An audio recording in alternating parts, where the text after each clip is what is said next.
Hi everyone! Today we'll be showing you another gift wrapping idea that will transform your gift box into a rustic theme vibe.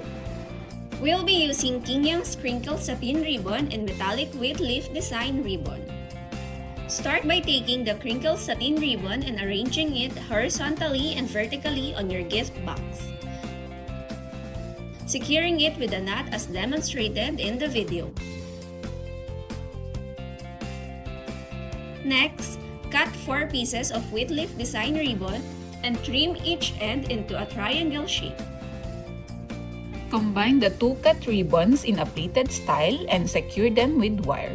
Repeat this process with the second set of ribbons. Then combine the sets to form the flower shape. Attach this charming flower to the top of your gift box for an elegant finishing touch. With just few simple steps and some lovely ribbons, you can make your gift stand out and delight your loved ones. See you on our next video. Bye!